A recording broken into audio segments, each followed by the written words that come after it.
Let's hear this great and strange vision from the book of Revelation of a world transformed, the heavens and the earth transformed. And Norma's to read this to us.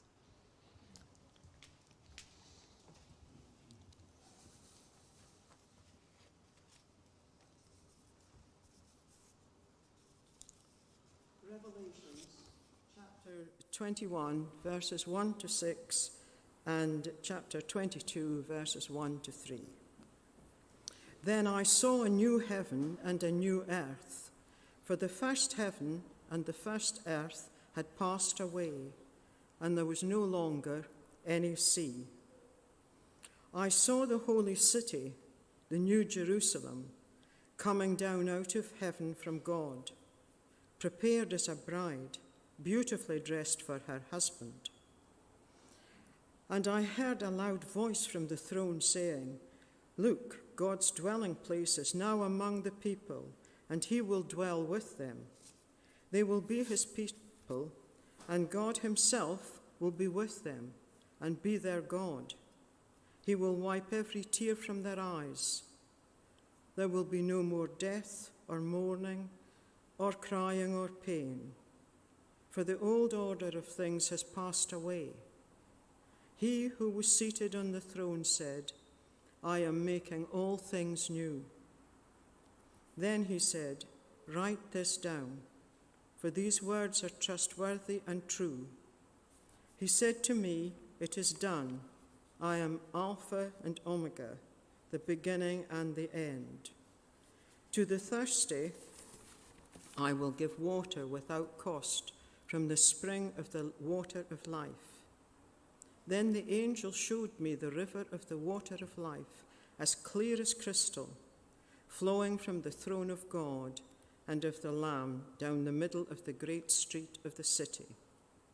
On each side of the river stood the tree of life, bearing 12 crops of fruit, yielding its fruit every month. And the leaves of the tree are for the healing of the nations. This is the word of the Lord. Thanks be to God. Amen.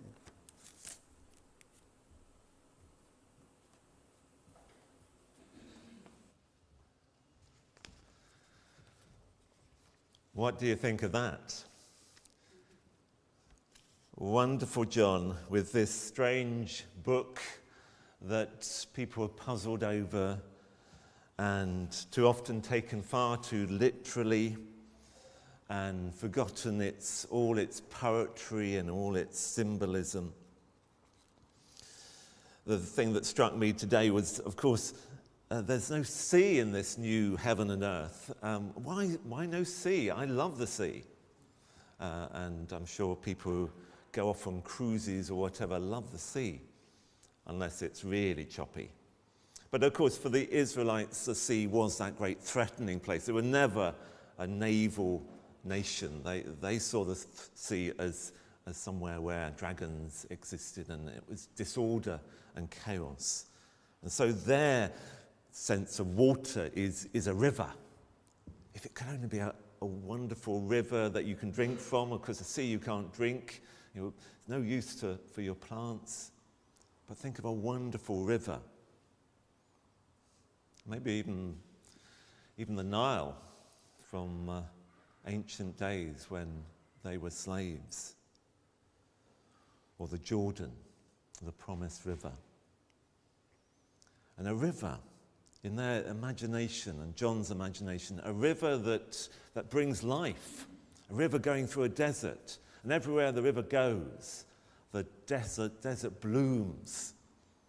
You think of some of those great irrigation schemes in the deserts of Africa, where life blooms. And we think of Janet with her seed that will cope with the droughts, and her irrigation systems, sometimes just her with a barrel of water, making sure each of her precious plants is given enough water to survive. But this wonderful river, I've always been fascinated by rivers, and one of my very special times was walking the Thames path. And this reading came to my mind. The Thames been and still is a polluted river, but a lot less polluted than last century. There are fish in the Thames, while for some years it was so polluted that nothing could live. But think of a pure, perfect river. Such pure water. And everywhere it goes, trees and plants grow. The weird thing and the strange thing about this vision is that seems to be only one tree. It's a tree that's on both sides of the banks, both banks. How does that happen? Unless there's some kind of root system that goes right under the river and then comes out again, all over the place. There are, I believe, trees like that can kind of burst up in more than one place. So this river, this tree of life, is kind of everywhere that the river goes. And then it bears fruit. And of course, well, apples, when do you have apples? That's sort of, when is it, September time that you pick your apples. But this is an amazing tree that has fruit every month. Look at the wonders of that. And in some translations, 12 types of fruit.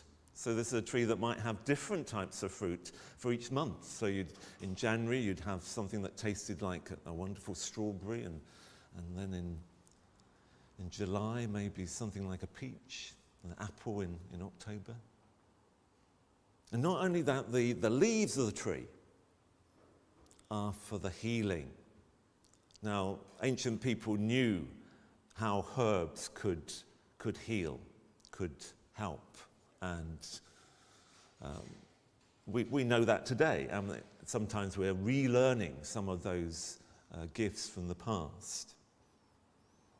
But these leaves are even more special because they're not only healing individuals, but they're for the healing of the nations, to bring peace, to bring that time where people beat their swords into plowshares. It's a weird, wonderful vision, but it's all about the new life that God brings.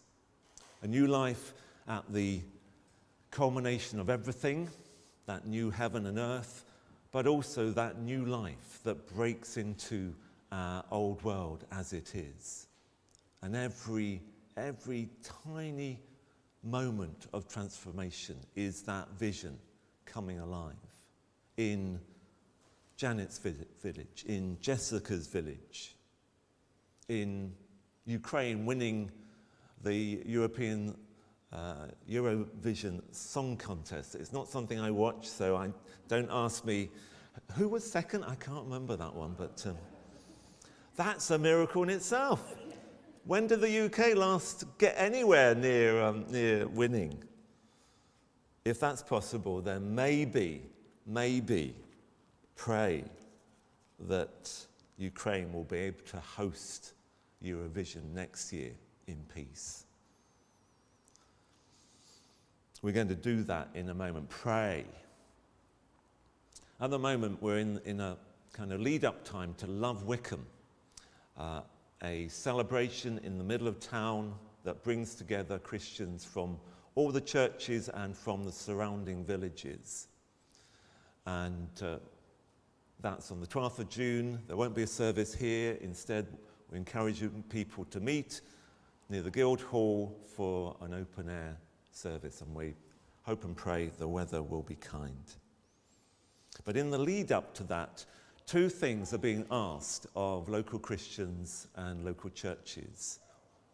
One is to do something for your community. And we've chosen to pick up a bit of litter. That might be just down your street. If you get gloves on, you might be able to, especially if you had a litter picker, you could do that for your neighbour or whatever. We're going to do it after worship on the 29th of May. And different churches are doing all kinds of different things for the community, social action. And I believe our giving to Christian Aid is part of our community action. We want to change the world practically in good ways. And then the second one is to pray. And we all know the frustrations of prayer, that our prayers for peace are so often frustrated by evil, but it doesn't mean we stop. We keep praying for the healing of the nations. And after our next song, I'm going to invite you to simply go to one of the tables and to pick up a leaf and a pen. And on each table, and I can't remember which is which, but the one over there is for individuals, to pray for healing, for peace, for strength, for individuals you know. So put a name or situation on that leaf. This one, I better go and see. That's for our community. And you might want to pray for Love Wycombe. You might want to pray for the work of One Can and the Homeless Connection, or other community projects. And then over there are prayers for the nations, and that's particularly close to all our prayer hearts for Ukraine. But think of all the other places like Yemen, and so many places where Israel and Palestine are so many tensions and violence there. Pray for those nations too. And then finally at the back there's praying for the planet as we think of this climate crisis and what we